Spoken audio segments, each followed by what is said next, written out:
I'm Brickroad, and you're about to watch me play Mega Man 3. The first thing you're going to notice is that the music is higher pitched than normal. I thought it might be fun to play the game at double speed, but I quickly discovered I'm not man enough to handle it, and I dialed it back to speed and a half. This isn't a video editing trick, I'm actually playing it like this, to make it harder on myself and to cut down the time you, the viewer, have to spend watching it. Now take a good look at the bouncy white guys here at the beginning of Snake Man stage, because you'll never see them again in this or any other Mega Man game to come. As a matter of fact, there's not a level quite like Snake Man's anywhere else in the series. Sometimes you gotta stretch your imagination a little bit, but you can usually convince yourself that Mega Man's running around in a factory or a construction site, not so much with a giant twisty green labyrinth with the massive fire-breathing snake monsters. And you know, that's part of the reason I love it. It's distinctive, beautiful in its simplicity. Coming up here is a stunt that I've tried and failed to pull off hundreds of times over the course of my Mega Man career.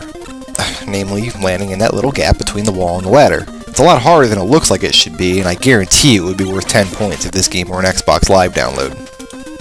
Every Mega Man game has that one bad guy who takes way too many hits to kill. I give you Hammer Joe, a robot whose sole ambition in life is to waste Mega Man's time. It's all about dodging those hammers while shooting him in the face until he gives up and explodes.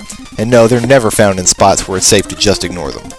One thing about Snake Land is these mystery boxes always contain something cool, providing you're on the wrong side of that wall. But Brickroad, you ask, why not just game the system by continuously reloading that screen until they both copped off energy tanks?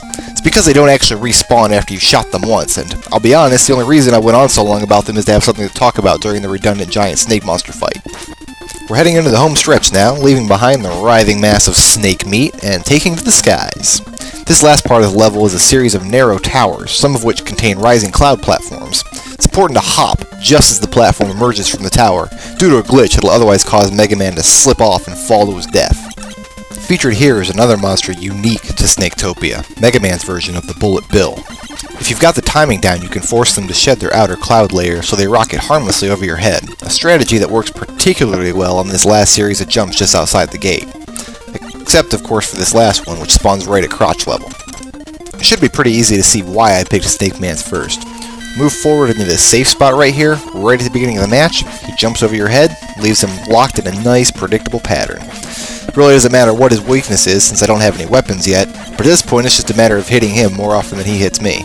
Since all I've got is the trusty old arm cannon in this fight, it's going to be the longest one in the game. Most of the rest of the bosses will go down in just a few seconds. I'll be sure to point out the fastest ones beforehand so you don't accidentally blink and miss them.